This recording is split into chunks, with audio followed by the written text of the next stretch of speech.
Oi galera, tudo bem? Eu sou a professora Ana Carolina e na aula de hoje nós vamos discutir um pouquinho mais sobre o feudalismo. Acompanhe comigo. Um pouquinho dos antecedentes, nós temos então o declínio do Império Romano do Ocidente em 476 depois da Era Comum, principalmente por conta ali da invasão dos diversos povos de origem germânica, principalmente, que se instalam então ali no Império, e por conta dessas crescentes guerras e conflitos territoriais, grande parte da população passa a procurar abrigo, e subsistência, sobretudo nas áreas rurais. E, em decorrência desse processo, a gente tem então o início desse sistema de diversas práticas políticas, sociais e econômicas que posteriormente seria denominado de feudalismo.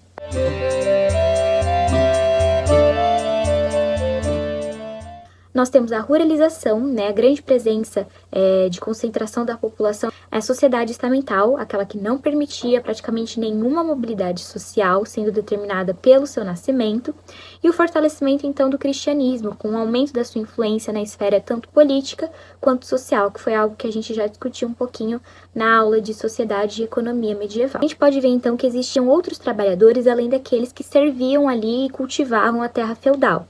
São os vilões, por exemplo, que moravam ali nas vilas e vão prestar serviços de comércio, construção, artesanato e reparos para esses senhores feudais, e os ministeriais, por exemplo, que administravam essas propriedades feudais. A gente tem um poder político que vai se dividir ali nas mãos desses senhores, que deixavam o rei sem grandes forças para centralizar o reino.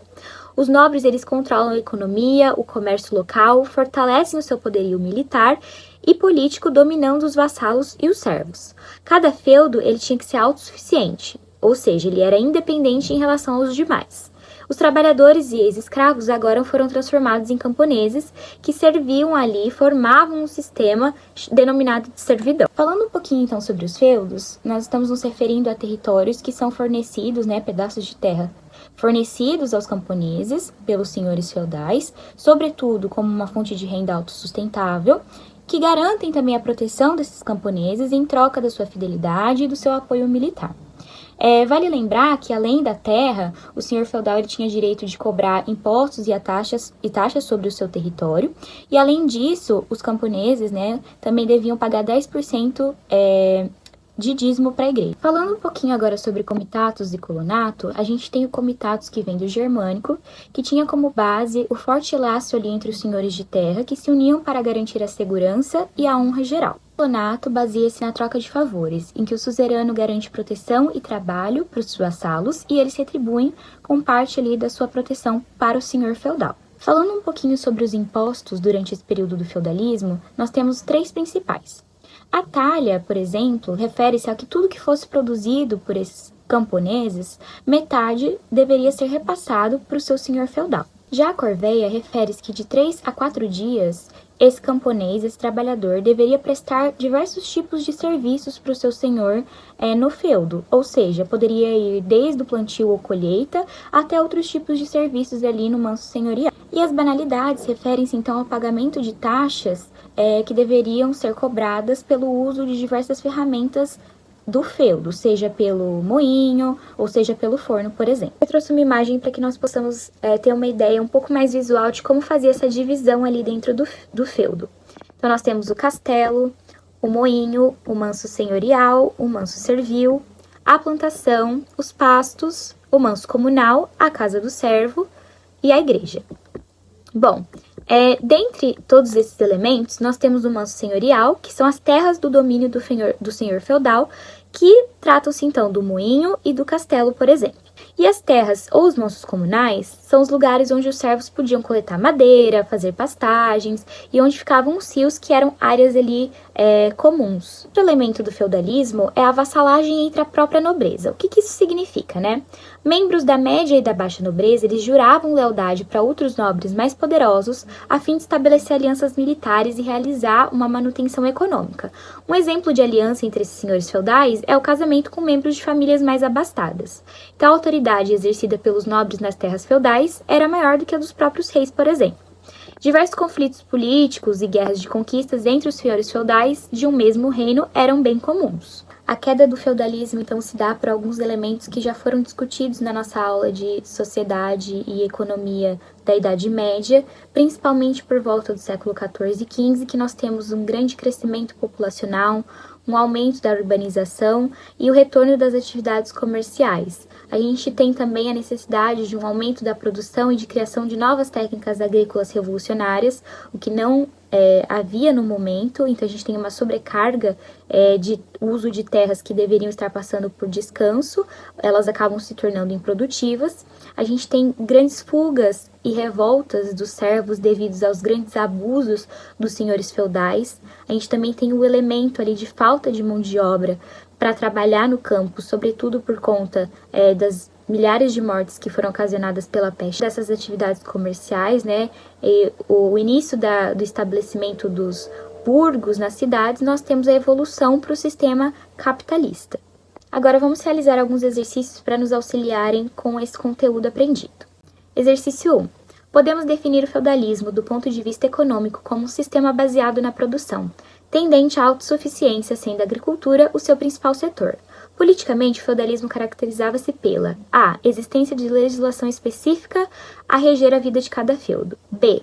Atribuição do poder executivo à igreja. C. Relação direta entre posse e soberania dos feudos, fragmentando assim o poder central. E D. Absoluta descentralização administrativa. Bom, nós temos aqui que a resposta C é a resposta correta, porque nós discutimos que no feudalismo o poder era fragmentado e descentralizado, ou seja, cada senhor feudal possuía e governava suas próprias terras de forma praticamente autônoma e ele exercia soberania sobre os seus domínios, né? A gente não viu que existiu nenhum tipo de legislação específica que regesse a vida em cada feudo. A gente também sabe que, embora a igreja tivesse um grande papel e uma grande influência durante o período feudal, ela não exercia um período executivo diretamente nos feudos, e a descentralização no feudalismo ela não era absoluta. Ainda havia uma hierarquia de relações de vassalagem que ligavam esses senhores de terra ao rei. E a gente também tinha a presença da igreja que influenciava, né, grandemente ali a vida espiritual dessas pessoas. Exercício 2. A instituição das corveias variava de acordo com os domínios senhoriais, e no interior de cada um, de acordo com o estatuto jurídico dos camponeses ou de seus mansos. Esta frase sobre o feudalismo trata a. Da vassalagem, b. do colonato, c. do comitatus, d. da servidão ou e. da guilda. A resposta correta é a D, porque a servidão era o estado da maioria da população sob o regime do feudalismo, especificamente em relação ao senhorio e aos sistemas semelhantes. Bom, por que não a vassalagem? A vassalagem é o acordo de serviços recíproco entre a pessoa política e economicamente menos influente. O colonato é um sistema legalmente definido para organizar um grupo de pessoas que trabalhavam na agricultura. O comitatus é a relação da sociedade feudal, né, entre suzerano e vassalo, que é baseado na honra e na lealdade, e a guilda é um sistema de associação de artesãos e comerciantes que supervisiona a prática do seu ofício ou comércio em determinado território. 3. Quem eram os vassalos? A. Os donos de terras que empregavam os fugitivos. B.